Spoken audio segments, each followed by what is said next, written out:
노인이 오래 사는 것을 보는 것은 즐거운 일이지만 노인이 오래 고생하며 사는 것을 보는 것은 즐거운 일이 아니다. 너무도 전곡을 찌르는 말이어서 가혹함마저 느껴지는데요. 하지만 우리 주위에는 나이가 들어서도 사회 활동을 하고 열심히 취미를 즐기시는 분들이 늘고 있습니다. 건강과 넉넉한 노후 자금, 그리고 믿을 수 없이 멋진 취미 생활까지 누리는 시니어가 되고 싶은 건 우리 모두 같은 마음일 텐데요. 노후에는 어떤 할머니, 할아버지가 되고 싶은가라는 한 조사에 따르면 친목이나 취미생활 등 사회생활을 활발하게 하고 싶다는 답변이 응답률 49%로 가장 높았습니다. 이처럼 경제적으로 풍요로운 노후보다 사회활동을 꿈꾸는 이들이 많다는 것이 조금 의외기도 했는데요. 그만큼 노후를 채울 여생의 자원인 취미의 중요성이 날로 커지고 있다는 의미겠지요.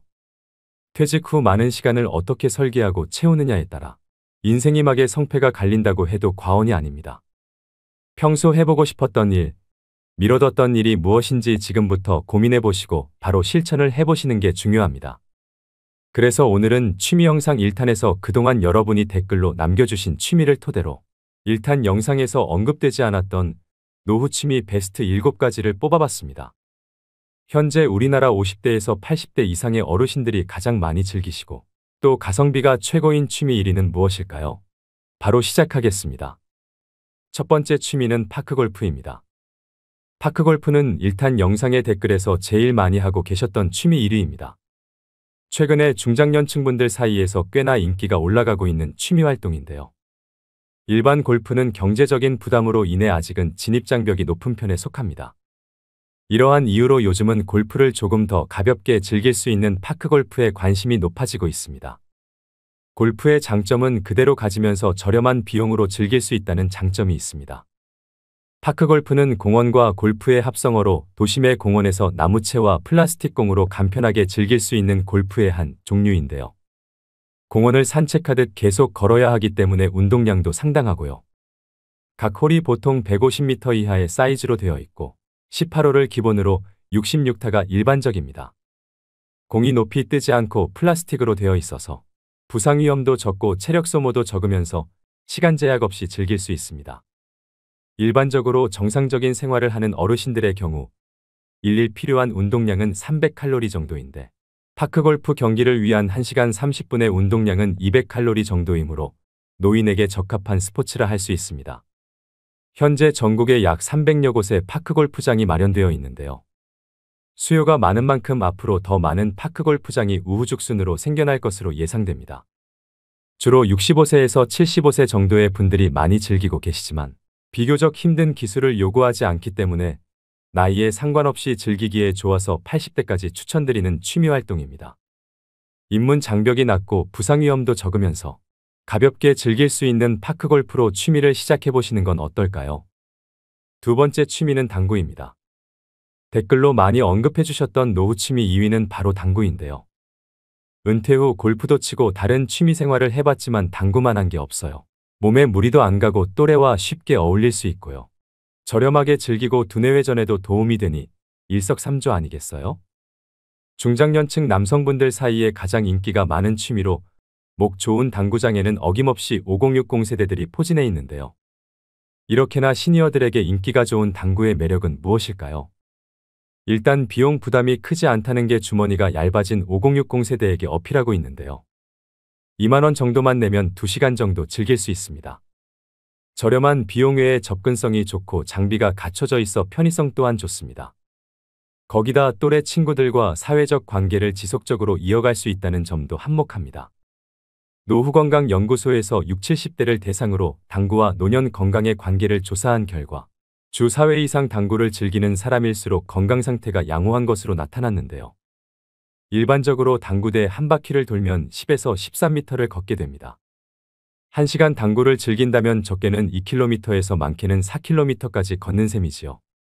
과격한 신체 접촉이 없고 몸에 무리가 가지 않는 저강도 운동으로 만성질환이 있을 수 있는 50대 이후 세대에게 제격인 취미인데요.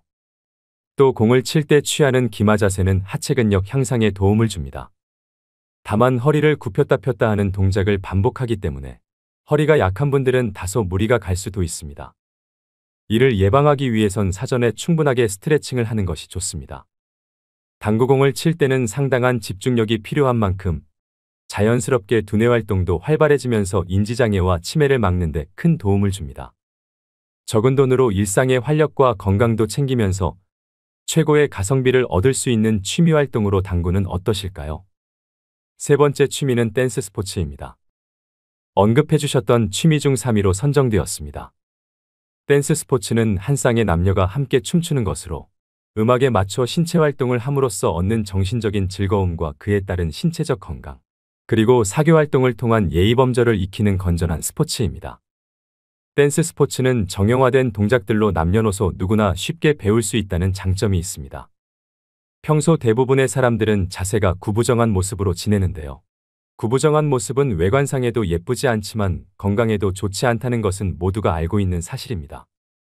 댄스 스포츠는 기본 동작이 척추를 곧게 세운 자세에서 시작하고 춤을 추는 동안 바른 자세를 유지하며 스트레칭에도 효과가 있다고 합니다. 바른 자세를 갖고 스텝을 차근차근 밟으면서 음악까지 맞추게 되면 분명 운동을 했는데 춤까지 추게 되는 즐거운 일이 일어납니다. 신체적으로나 정신적으로 노년에 도움이 많이 되는 취미라고 할 수 있는데요. 디스크와 관절이 좋지 않은 분들도 댄스 스포츠를 통해서 치료된 사례가 많습니다. 또 칼로리 소모가 많은 편이기 때문에 다이어트를 하시는 분들에게 좋습니다. 800m 장거리를 뛰는 것과 호흡량이 비슷한 유산소 운동으로 빠른 시간 안에 효과를 볼 수 있습니다. 댄스 스포츠는 자세 교정 외에도 하체 근력과 척추 주위의 근력 강화에도 도움이 되고 스트레스 해소에 적합해 우울증 예방에도 많은 효과가 있다는 연구 결과가 있습니다.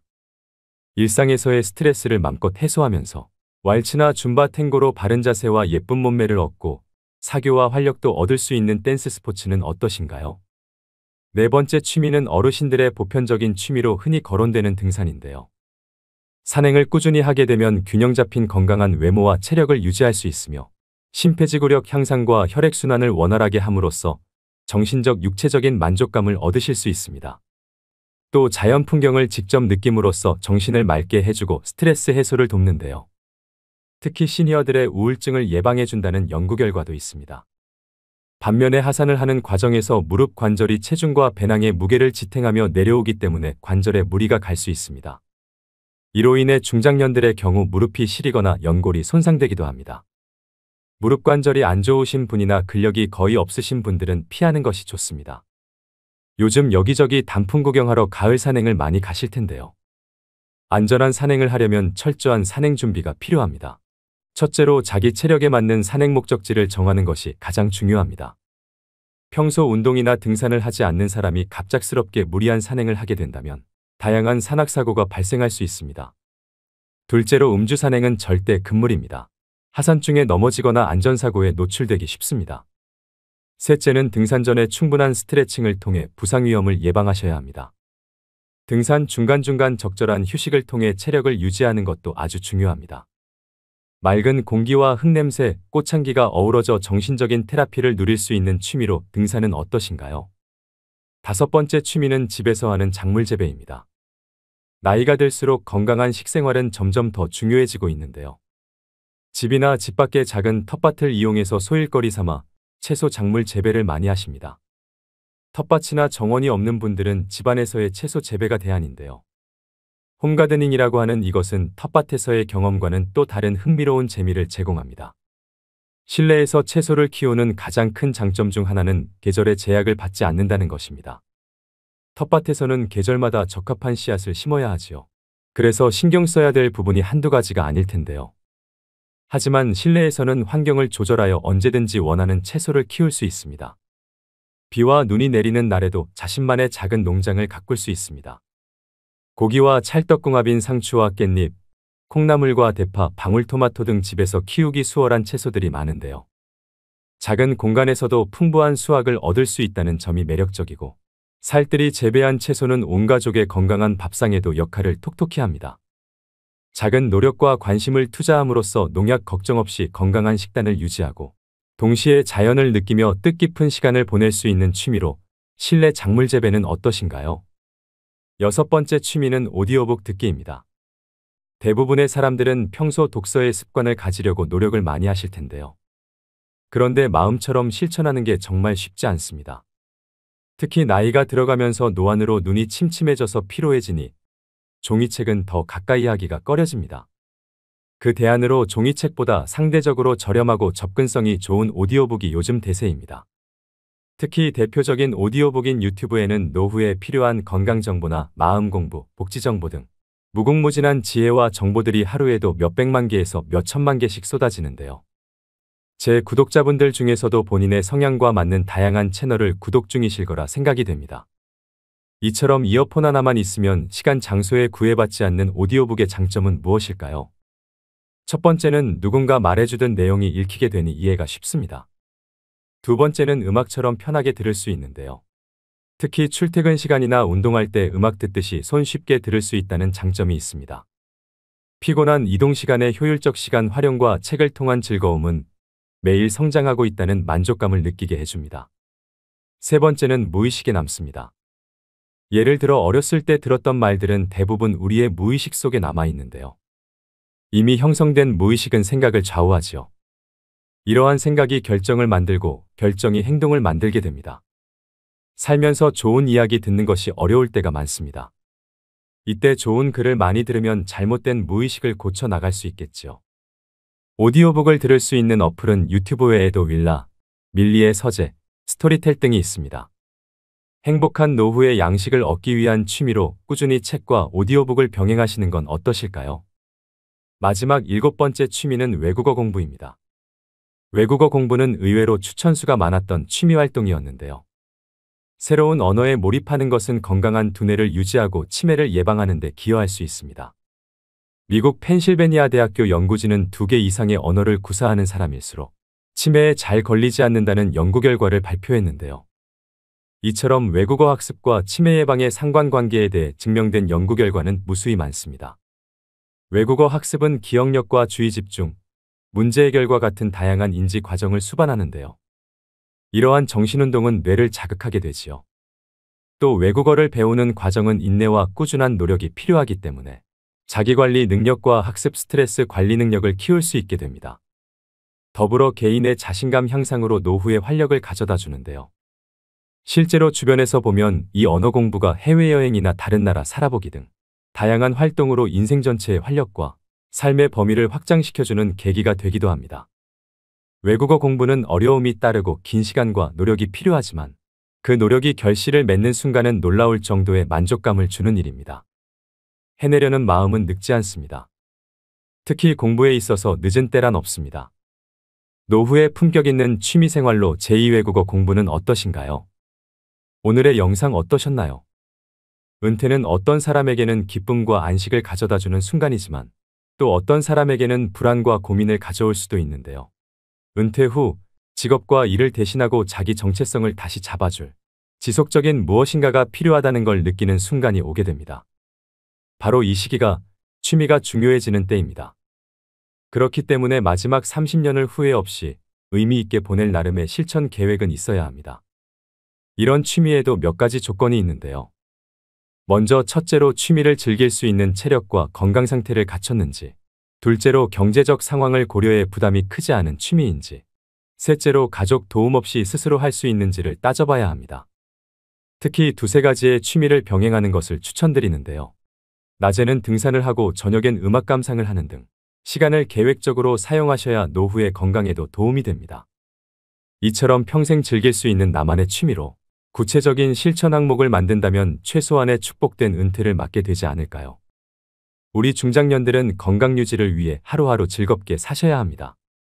그 길에 취미생활은 선택이 아니라 필수라고 생각됩니다. 나이가 들면서 취미가 없으면 영혼을 잃어버립니다. 노후에 건강하지 못하고 즐길 취미도 준비되어 있지 않다면 그때라도 시작했더라면 나 이럴 줄 알았다는 후회스러운 탄식이 절로 나올 수 있게 되지요. 은퇴 후에는 시간이 많으니 제2의 직업을 가지더라도 현역 시절의 절반 정도로만 짧게 일하고 나머지는 취미생활에 투자하는 여유로운 삶을 누리셔야 됩니다. 인생에서 너무 늦은 때란 없습니다. 지금부터라도 자기에게 맞는 취미를 찾아 자신의 노년을 스스로 개척해 가시는 여러분들이 되시길 소망합니다. 오늘도 노후의 지혜와 함께해 주셔서 감사드립니다. 황금빛으로 무르익어가는 여러분의 지혜로운 인생을 언제나 응원합니다.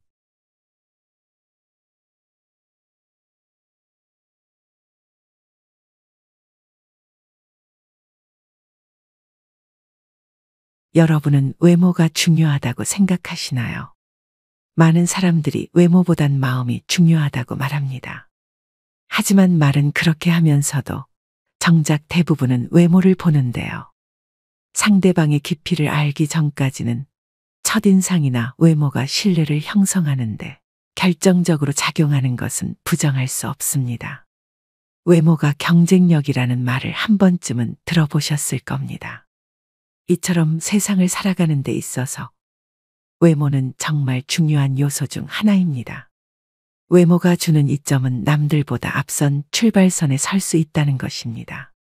어떤 연구에 따르면 능력이 같아도 잘생긴 사람은 못생긴 사람보다 임금을 10% 더 받는다고 합니다. 똑같은 죄인일지라도 미녀는 무죄를 받을 확률이 더 높다는 미국 자료도 있습니다. 외모 관리는 나이가 들수록 그 중요성이 더욱 커집니다. 외모는 성숙하게 나이 든 내면의 자기 표현이자 자기다움의 외적 상징이기도 하죠. 외모 관리라고 해서 졸부처럼 돈과 상표만 걸치는 부티가 아닌 귀티가 나도록 해야 됩니다. 그것은 전화음성, 운전 습관 그리고 의상 코디에서도 묻어납니다. 물론 내면도 중요합니다. 하지만 외면에도 어느 정도 신경을 써야 그 사람의 내면도 들여다 보고 싶은 마음이 들기 마련이죠. 그렇기 때문에 나는 내면만이 중요하다고 믿기보다 나이 들수록 외면과 내면 두 가지를 모두 잘 관리하는 사람이 되고자 노력하셔야 됩니다. 그래서 오늘은 나이 들수록 외모에 더 신경을 써야 하는 이유 3가지와 시니어들의 외모 관리 방법에 대해 알려드리겠습니다. 외모에 신경 써야 하는 이유 첫 번째는 자신감과 자존감을 높이기 위해서입니다. 잘 차려입고 나간 날에는 자신감이 넘치며 당당해집니다. 하지만 아무거나 대충 걸치고 나간 날에는 아는 사람 만날까 두렵고 스스로 초라해지는데요. 나이가 들수록 피부 탄력이 떨어지고 깊어가는 주름과 탈모, 약해지는 치아, 노안 등 신체적 변화가 나타납니다. 이러한 변화로 인해 자신감과 자존감이 떨어질 수 있습니다. 우리는 거울에 비친 내 모습이 조금 더 나아 보이는 것만으로도 큰 행복을 느낍니다.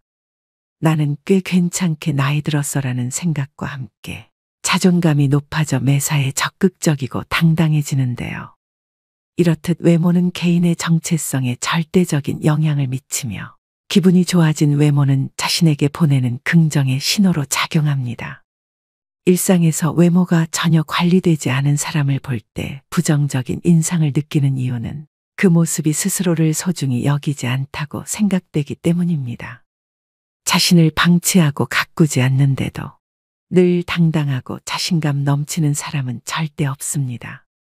나에게 찾아온 부정적인 외모의 변화가 그저 바쁜 삶 때문이라고 혹은 나이 때문이라고 변명하고 계시는 분들도 있으실 겁니다.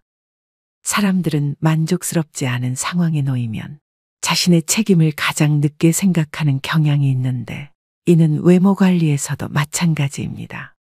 현재 나의 모습은 지금껏 내가 하루하루 만들어온 결과물 그 자체입니다.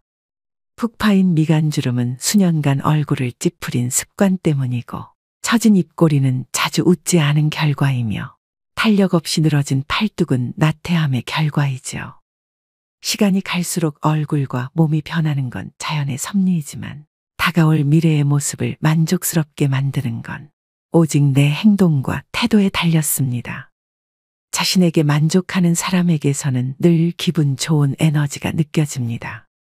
나의 자신감과 자존감을 위해 그리고 가족과 주변 사람들을 위해 나이 들수록 외모를 가꿔야 하는 이유가 바로 이것입니다. 두 번째는 건강에 도움이 되기 때문입니다. 젊었을 때는 느끼지 못했지만 나이 들수록 특히 노인의 외모 관리는 신체적, 정신적 건강에 많은 영향을 줍니다. 노인임에도 외모에 신경을 쓰는 사람은 대체로 건강하다고 합니다. 요양원에 정기적으로 방문하는 출장 미용 서비스를 이용하는 사람들이 대체로 인지장애 단계가 낮고 진행 속도도 더디다고 하는데요. 국내의 연구와 논문에서도 화장이나 외모 관리 행동이 여성 노인들의 우울증을 예방하는 효과가 있다고 합니다. 우울증의 증상 중 하나가 부정적인 마인드입니다. 노화 현상은 어느 누구도 결코 피해갈 수 없는 과정이지만 자연스럽게 받아들이기가 쉽지 않습니다. 사람마다 자신의 외모를 어떻게 받아들이느냐에 따라 다르겠지만 극심한 외모 콤플렉스가 있다면 자기 자신에게 비관적이게 됩니다. 거울에 비친 모습을 보며 무기력증과 우울감을 느끼게 됩니다. 사실 외모 관리는 의지력과 꾸준함을 요구한다는 면에서 운동과 같습니다. 나이 들어서 무슨 외모까지 신경 쓰냐라고 하시는 분들이 있지만 부지런해야 외모 관리도 할 수 있는 것입니다. 이 부지런함은 곧 규칙적인 운동과 건강한 식습관으로 피부 건강과 전반적인 건강을 유지하는 데 도움이 됩니다. 또한 스트레스를 해소하고 심신을 안정시키는 데 도움이 됩니다. 이로써 삶의 질도 향상되는 결과를 기대해 볼 수 있습니다. 그래서 단순히 외모 관리는 외모를 가꾸는 것 이상의 의미를 가지고 있습니다. 최근 최강동 안으로 단연 손꼽히는 가천대학교 이기려 총장님은 1932년생으로 90세가 넘으셨는데도 50에서 60대처럼 보입니다. 정말 감탄한 것은 그분의 자기관리 능력입니다. 부지런하지 않으면 안 되고 절제할 것도 많은데 그것을 꾸준히 지켰다는 것은 대단한 의지력입니다. 여기서 외모 관리의 또 다른 힘을 발견할 수 있습니다. 바로 나태해지는 자신을 돌려세우고 정신을 가다듬게 도와준다는 것입니다. 마음이 귀찮아지면 몸도 따라 귀찮아집니다. 마음이 늙으면 몸도 따라 늙습니다. 하루 종일 집에서 뒹굴거리다가도 깨끗하게 샤워를 하고 나오면 기분이 상쾌해지는 것을 느낄 수 있습니다. 마음이 행동을 지배하는데 행동이 또 마음을 지배하기도 합니다. 행복해서 웃는 것이 아니고 웃으면 행복해진다는 말도 있죠. 이처럼 외모에 신경 쓰면 감정까지 조절할 수 있습니다. 어떤 분들은 살아가는데 외모가 중요하지 않다고 말합니다. 외모보다 성격이고 나이 들면 외모는 다 거기서 거기라고 말합니다. 그러나 제가 말씀드리는 외모 관리는 더 넓은 범위입니다. 이러한 외형의 관리가 정신적, 육체적 건강에도 상당히 도움이 된다는 점을 말씀드리는 것입니다. 세 번째는 후광 효과로 인한 신뢰감을 줄 수 있기 때문입니다. 어떤 사람이 서울대학교를 나왔다고 하면 우리는 그 사람이 성격도 좋고 인성도 좋고 성실하며 여러 가지 긍정적인 성격을 가졌을 것이라고 판단을 내리게 됩니다. 이렇게 서로 관련 없는 특성들을 관련 있다고 잘못 판단 내리는 것을 후광효과라고 하는데요. 이런 후광효과가 가장 잘 나타나는 곳이 바로 외모입니다. 외적 매력이 사회생활에 유리하다는 점은 부정할 수 없는 사실입니다. 사람들은 아름다운 것을 동경합니다. 연예인으로부터 신비함을 느끼는 이유도 수려한 외모 때문이죠. 심리학 연구에 따르면 사람들은 깔끔한 외모를 가진 사람을 보면 자동으로 능력 있고 친절하고 지적인 사람일 거라고 생각하는 경향이 있다고 합니다. 이처럼 사람의 역량을 평가할 때 외모는 능력과 무관하지만 영향력이 큰 평가 요소임을 우리는 이미 본능적으로 알고 있습니다. 그래서 사회생활을 하고 나이가 들수록 외모를 잘 가꾸어야 합니다. 외모는 협상의 도구이자 관계 형성의 중요한 요소입니다. 외모 관리를 등한시할 때 발생하는 문제를 생각해 봅시다. 바스러질 것 같이 상한 머릿결에 마구 엉켜있는 머리 스타일을 한 사람을 보면 부지런함이 느껴지지 않습니다. 피부가 거칠고 푸석한 사람을 보면 삶의 여유가 느껴지지 않고 어딘가 모르게 지쳐 보입니다. 상대방이 나와 가까운 사람일지라도 만날 때마다 헝클어진 모습만 보여준다면 신뢰를 쌓기가 어렵습니다. 망가진 모습으로는 내가 얼마나 괜찮은 사람인지 설명하는데 더 많은 시간과 노력이 필요하지만 외모를 잘 관리하면 그런 소모 비용을 줄일 수 있는 것은 물론 좋은 기회를 얻을 가능성도 높아집니다.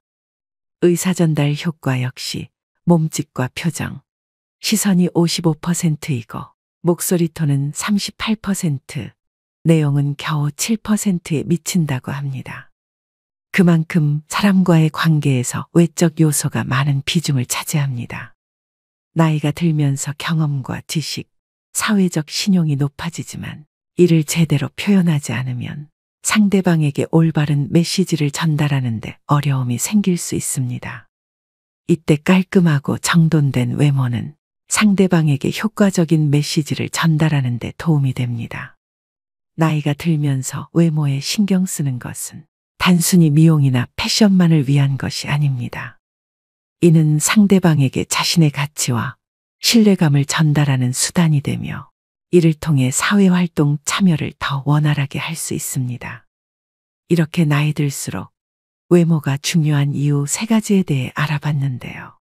외모를 전혀 신경 쓰지 않는 사람들을 만나보면 내면 역시 그리 건강하지 못한 경우가 많습니다. 머리에 기름이 끼고 얼굴빛이 칙칙하며 배가 볼록 나온 사람 중에 스스로를 잘 돌보는 사람이 거의 없지요. 사실 내면이 성숙한 사람들의 외모가 그렇지 못한 사람들보다 훨씬 더 보기 좋은 경우가 많습니다. 그렇다면 외모 중 나이 들수록 꼭 신경 써야 하는 부분 4가지는 무엇일까요? 먼저 첫 번째는 몸매보다 자세 관리입니다. 나이가 들수록 팔을 등 뒤로 젖히고 걷는 경우가 많습니다. 실제로 노인의 보행 자세를 보면 대개 허리를 구부정하게 굽히고 팔을 뒤로 한 채 걸어갑니다. 그 이유가 뭘까요? 노인들이 팔을 등 뒤로 한 채 걸어가는 이유는 몸통이 앞으로 넘어가지 않도록 지지하기 위함인데요. 나이가 들수록 근육량과 유연성이 떨어져 척추의 곡선이 뻣뻣해지고 등이 앞으로 굽고 거북목을 가지게 되는 경우가 많습니다. 노년기에 허리가 굽지 않고 꼿꼿한 자세를 유지하기 위해서는 평소 항중력근을 잘 관리해야 합니다. 항중력근은 몸을 세우는 근육으로 자세와 보행 기능, 균형 감각을 유지하는 역할을 합니다. 기본은 규칙적인 운동과 생활 관리입니다. 충분한 단백질 섭취와 규칙적인 신전 스트레칭 및 근력 운동을 통해 현재의 모습을 오랫동안 유지하는 노력이 필요합니다. 매일 7,500보 이상 걷고 유산소 운동과 수영, 자전거 타기 등 운동도 도움이 됩니다. 바른 자세는 자신감과 자세한 인상을 주는 데도 도움이 됩니다. 올바른 자세를 유지하면 우리는 자신에게 자신감이 생기고 타인에게도 자세한 인상을 줄 수 있습니다. 이는 인간관계의 상호작용과 커뮤니케이션에 긍정적인 영향을 미치게 됩니다. 또 바른 자세는 근육과 관절에도 긍정적인 영향을 미치는데요. 올바른 자세를 유지하면 부상의 위험을 줄일 수 있고 근력과 유연성을 향상시키는 데 도움이 됩니다. 두 번째는 비싼 옷이나 유행보다는 내 체형에 어울리는 옷 입기입니다. 외적 매력이 있는 사람들은 모두가 특출나게 아름답고 잘생겼다기보다는 자신에게 어울리는 스타일을 스스로 잘 알고 상황이나 장소에 맞게 꾸미는 능력을 갖추고 있습니다. 즉 자신의 신체적 단점을 보완할 줄 압니다. 사실 몸매가 좋은 사람은 어떤 옷을 입든 태가 나죠. 하지만 모든 사람이 몸매가 좋은 건 아닙니다. 다리가 짧을 수 있고 뱃살이 많을 수도 있습니다. 이런 모습들이 단점이라고 생각되면 옷을 통해 시선을 분산시키면 됩니다. 다리가 짧다면 티를 바지에 넣어 입으면 되고 뱃살이 많다면 밝은 색의 티보다는 검은색 티셔츠가 도움이 됩니다. 세 번째는 모발 관리입니다. 나이가 들면서 심각한 고민거리 중 하나입니다. 하지만 머리숱은 유전이라고 생각하고 관리를 전혀 안 하시는 분들이 있습니다. 삼단같이 검고 숱이 많던 머리카락이 세월이 흐르면서 자꾸 빠지고 윤기가 사라져가는 건 안타까운 일입니다. 하지만 나이가 들어도 탄력 있고 숱이 많은 모발을 유지하는 분들을 우리 주위에서 볼 수가 있습니다. 나이 들어서도 건강한 모발을 유지하려면 어떻게 해야 할까요? 머리숱을 많게 만드는 방법의 하나는 올바른 머리 감기 방법입니다. 탈모를 예방하려면 두피가 깨끗해야 합니다. 미세먼지, 노폐물 두피, 각질이 모공을 막으면 가려움증, 두피 피부염이 생길 수 있고 머리카락이 많이 빠질 수 있습니다. 따라서 하루 동안 쌓인 노폐물을 제거하기 위해 저녁에 머리를 감는 것이 좋습니다. 머리숱을 많게 만드는 음식으로는 달걀, 연어, 호두, 두부, 검은콩, 해조류, 제철 과일 등이 있습니다. 사람의 외모에서 머리는 약 70%를 차지하는 매우 중요한 부분입니다. 건강하고 아름다운 머릿결은 우리의 자신감을 높여주고 매력을 더해줍니다. 그러나 많은 사람이 피부 관리에는 열심이지만 두피 관리를 소홀히 하는 경우가 많습니다. 노년기에도 젊고 건강한 모발을 유지하려면 젊어서부터 꾸준히 모발을 관리해주는 습관이 필요합니다. 네 번째는 채취 관리입니다. 나이가 들어가면서 짙어지는 채취 때문에 고민하시는 분들이 많습니다. 흔히 노인 냄새, 호라비 냄새라고 부르기도 합니다. 진정한 외모 관리는 시각적 모습뿐만 아니라 향기까지 관리하는 데 있습니다. 자신의 체취를 알고 그에 맞는 관리법을 선택할 수 있는데요. 노년기에는 땀의 분비가 상대적으로 적고 실내 활동이 많아 의외로 매일 샤워를 하는 것을 꺼리는 경우가 있습니다. 하지만 노인 채취는 땀샘의 피지와 연관이 있기 때문에 특히 피부가 접히기 쉬운 부분을 청결하게 유지하는 게 좋습니다. 이를 위해 매일 샤워하는 것을 권장하고 의류를 주기적으로 세탁해주는 것도 좋은 방안입니다. 또 적당한 햇볕 쬐기는 살균 효과가 있어 노인 냄새 완화에도 도움이 됩니다. 햇볕에 적정 시간 노출하면 비타민 D 합성을 촉진하는 효과를 얻을 수 있습니다. 입이 마르면 구강 내 세균이 증가해서 구취가 나고 잇몸 건강에도 악영향을 미칩니다. 정기적인 치과 진료와 식사 후에는 양치를 꼭 하셔서 치아 건강에도 신경 쓰셔야 합니다. 눈이 크고 코가 얼마나 오똑한지, 얼굴형이 계란형인지, 몸매가 말랐는지 글래머스한지 이런 것들은 젊을 때나 중요하게 생각하는 외적 요소입니다. 그러나 나이가 들어갈수록 그 세부적인 비중이 줄어들고 사람의 전반적인 이미지를 결정하는 이 네 가지만 남게 됩니다. 오늘부터 꼭 실천하셔서 노후의 외모 관리에 도움이 되셨으면 좋겠습니다. 오늘의 영상 어떠셨나요? 외모를 망가뜨리는 가장 쉬운 방법은 편한 대로 행동하는 것이라는 말이 있습니다. 모든 외모 관리는 결국 매 순간 자신의 행동을 선택하려는 의지와 노력으로 완성됩니다. 매 순간 올바른 선택을 하고 마음먹은 일을 내일로 미루지 않는다면 우리의 외모는 반드시 긍정적으로 변할 것입니다. 외모의 변화를 원한다면 이제부터 매 순간 나의 행동을 주의 깊게 지켜보길 바랍니다. 요즘에는 잘생기거나 예쁜 사람이 성격도 좋다는 얘기를 많이 합니다. 그만큼 성숙하고 훌륭한 내면을 가진 사람들은 외형에도 꾸준히 신경을 씁니다. 그들 모두가 특출나게 아름답고 잘생겼다기보다는 자신에게 어울리는 스타일을 스스로 잘 알고 상황이나 장소에 맞게 꾸미는 능력을 갖추고 있습니다. 나이 들수록 외모 관리는 선택이 아닌 필수입니다. 외모에 신경 쓰는 것은 자신감을 높이고 건강을 유지하며 사회적 관계를 형성하고 유지하는 데 도움이 됩니다. 한창 돈을 모아야 하는 젊은 시절에는 외모 관리가 중요한 요소가 아닐 수도 있습니다. 젊음의 가난은 고난이지만 노년의 가난은 재난이라고 합니다. 한 푼이라도 돈이 나를 위해 일하는 시스템을 만들기 위해 젊을 때는 타인의 눈치를 보지 않고 옷 한 벌 사지 않으면서 꼬지람을 감내할 수도 있습니다. 그러나 중장년에 접어들면서 앞으로 인생의 여정이 길어질수록 외모의 평가로부터 자유로울 수 없지요. 물론 이것들은 하루아침에 달성할 수 있는 것들이 아닙니다. 시간과 노력이 필요하며 이것들이 쌓여 나의 외모 경쟁력을 높여주는 것이겠죠. 외모만으로만 편한 삶을 살 수는 없지만 내 삶의 질을 높여주는 건 확실합니다. 인생은 결과가 아닙니다. 나의 하루가 쌓여 한 달이 되고 1년이 되듯 하루하루 살아가는 과정 자체가 삶인 것입니다. 여러분의 삶은 어떠신가요? 현재의 모습에 대한 자각과 아름다워지겠다는 결심, 그리고 순간순간 작은 행동의 변화만으로 분명 잃어버린 매력을 되찾을 수 있습니다. 삶이 주는 오늘 하루를 낭비하시지 말길 바라면서 오늘의 영상 마무리하겠습니다. 오늘도 노후의 지혜와 함께 해주셔서 감사드립니다.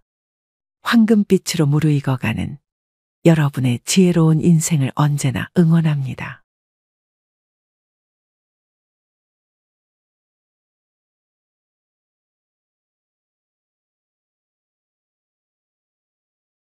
노후에는 어떤 집에서 살아야 할까?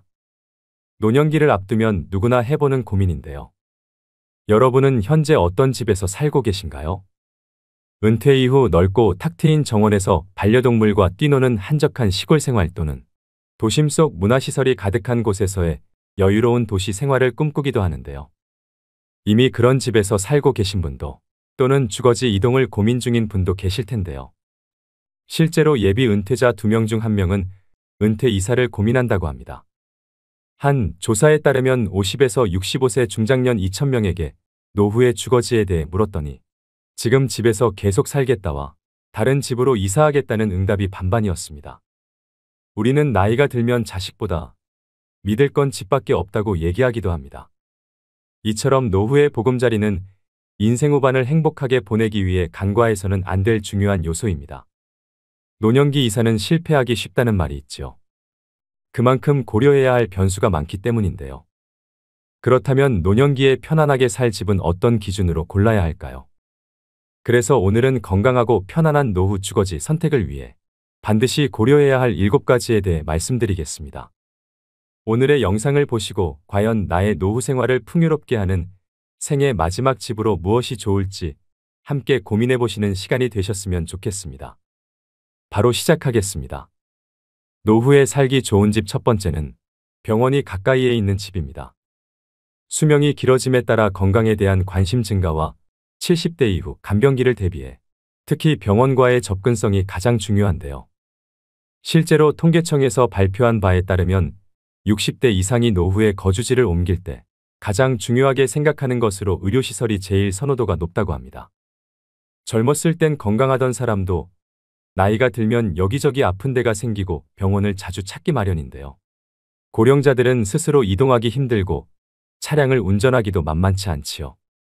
병원에 가야 할 때마다 자녀에게 매번 부탁하기도 힘드니 큰 병원에 인접한 곳에 사는 것이 최고 좋습니다. 50대, 60대는 자연환경이나 문화시설 등 다른 요소에 우선순위를 둬도 괜찮습니다. 하지만 70대 이상이라면 건강관리에 더 신경 쓰셔야 하는데요. 주변에 의료시설이 가까이 있어야 몸이 아플 때 빠르게 치료받기가 쉬워집니다. 갑자기 위독해지는 등 급하게 병원에 가야 할 일이 발생할 확률이 높아지는데 병원이 집에서 멀수록 위급한 상황 발생 시 해결할 수 있는 골든타임을 놓칠 수도 있지요. 그렇기 때문에 아무리 멀어도 종합병원까지 차로 30분 안에 도착할 수 있는 곳을 추천합니다.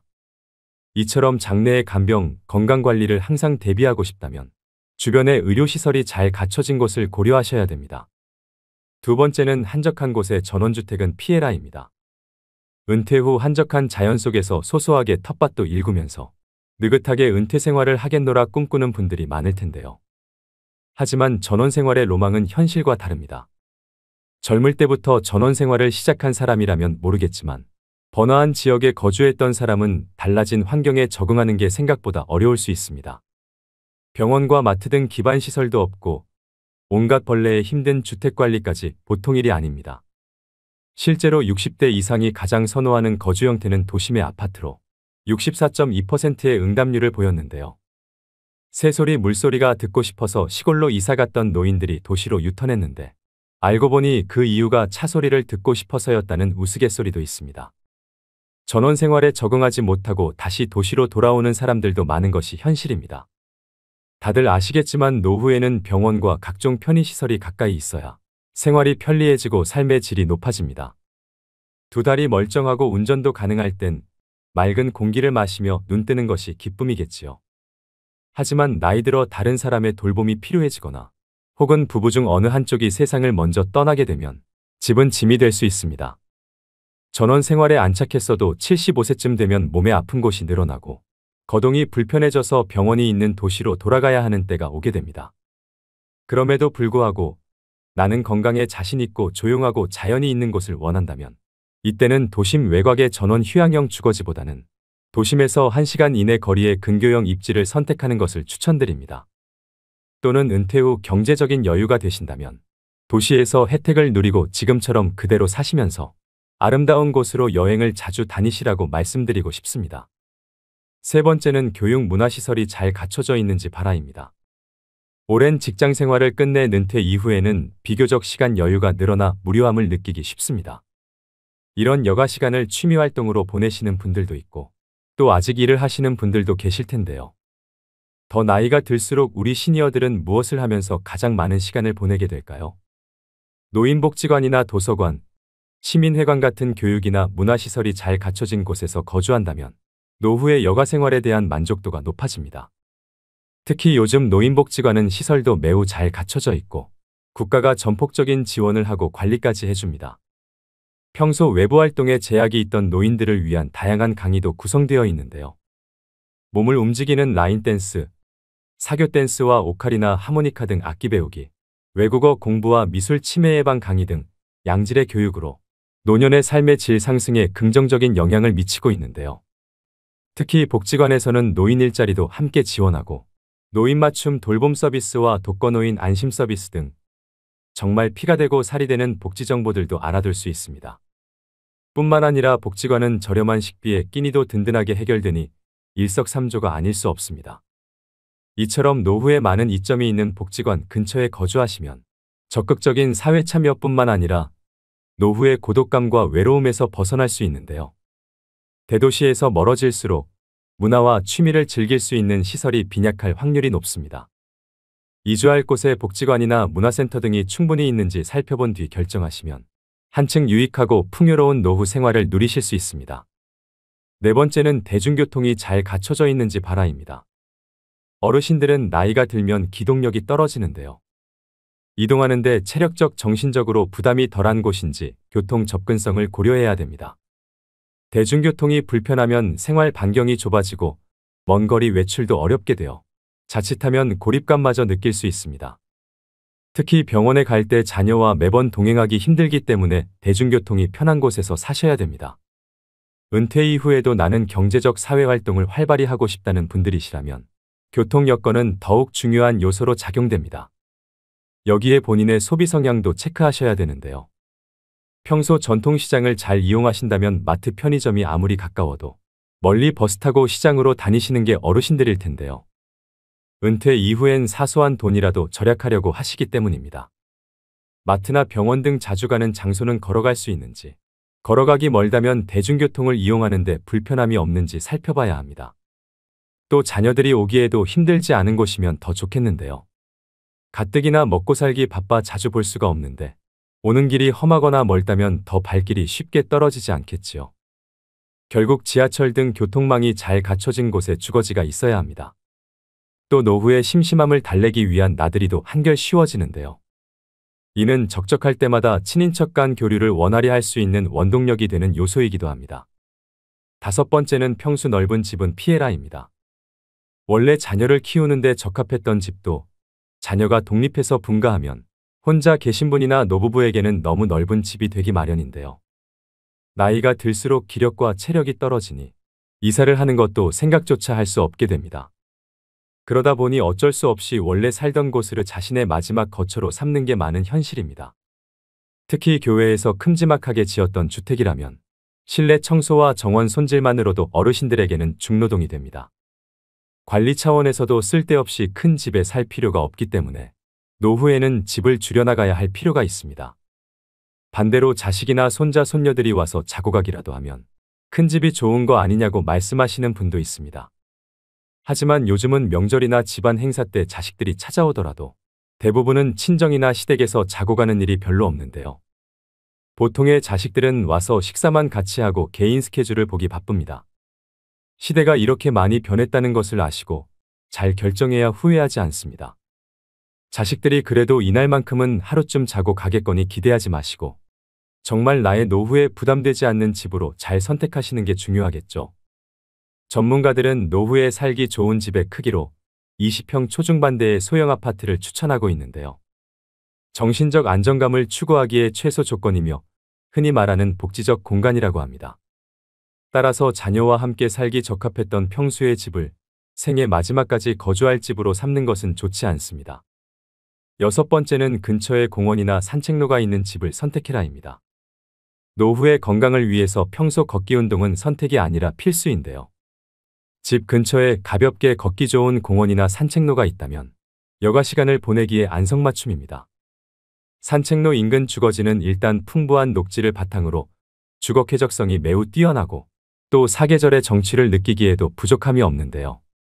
노년기에는 외부 활동량이 급격하게 줄어드는데 이처럼 집 가까이에서 산책을 즐기게 됨으로써 몸에 해로운 좌식 생활을 자연스럽게 줄일 수 있게 됩니다. 산책을 꾸준히 하게 되면 혈당치가 낮아지기 때문에 당뇨병이 생길 가능성이 줄어듭니다. 또 관절과 뼈가 훨씬 건강해진다고 하는데요. 골절이나 혈관 수축 질환이 발생할 가능성이 줄어들어 신체는 더욱 민첩해지고 튼튼해집니다. 매일 30분씩이라도 산책을 하게 되면 신체에 활력을 주는 호르몬이 분비되어 노후의 스트레스가 줄어들면서 우울증 예방 효과에도 탁월합니다. 이처럼 건강 증진과 자연 친화적인 환경을 중요하게 생각하신다면 산책로가 근접한 주거지를 고려하셔야 됩니다. 일곱 번째는 유지 비용을 따져봐라입니다. 노후 거주지 선택에는 비용 역시 빼놓을 수 없는 요소인데요. 노후의 소득은 줄어드는데 의료비, 생활비 등 돈 쓸 곳은 많아집니다. 노후에 살 지역을 정할 때뿐 아니라 아파트, 단독주택 등 주거 유형을 정할 때에도 비용을 고려해야 합니다. 물가가 너무 비싼 지역이나 관리비가 많이 들어가는 주상복합 등은 피하는 게 좋습니다. 또 청소나 보수 등 유지하는 데 손이 많이 가는 주거 유형은 되도록 배제하는 것이 유리합니다. 또 노후에 자택을 매각한다면 얼마나 받을 수 있는지 금액을 미리 파악해둬야 합니다. 더 나이가 들어서 돌봄 시설에 입소하게 되면 그 비용을 집을 판 돈으로 충당할 가능성이 높기 때문인데요. 내 자식을 키우기 좋았던 크고 널찍한 그 집을 급매로 팔지 않기 위해서라도 미리 노후용 집으로 이사해두길 권해드립니다. 비용적인 문제로 발생하는 또 다른 대안은 공공임대주택 입주인데요.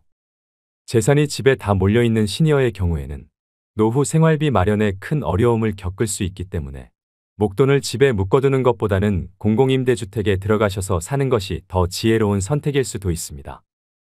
공공임대주택은 영구임대와 매입임대, 국민임대, 행복주택 등 크게 4가지로 나뉩니다.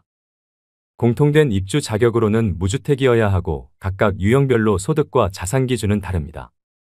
하지만 은퇴한 시니어라면 월 소득이 없거나 적기 때문에 자산 기준만 충족한다면 입주가 그리 어려운 일은 아닐 것입니다. 그 중에서도 국민임대를 추천드리는데요. 국민임대는 주변 시세의 50% 정도로 굉장히 저렴한 임대료를 형성하고 있습니다. 저렴한 임대료와 더불어 좋은 인프라도 갖추고 있습니다. 오늘의 영상 어떠셨나요?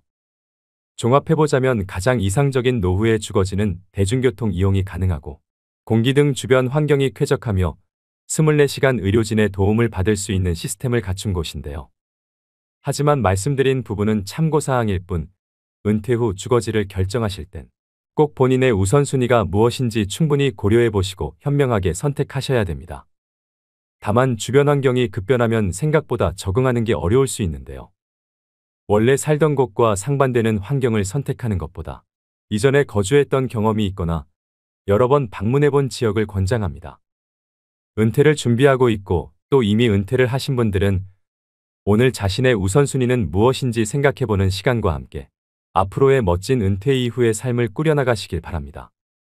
오늘도 노후의 지혜와 함께 해주셔서 감사드립니다. 황금빛으로 무르익어가는 여러분의 지혜로운 인생을 언제나 응원합니다.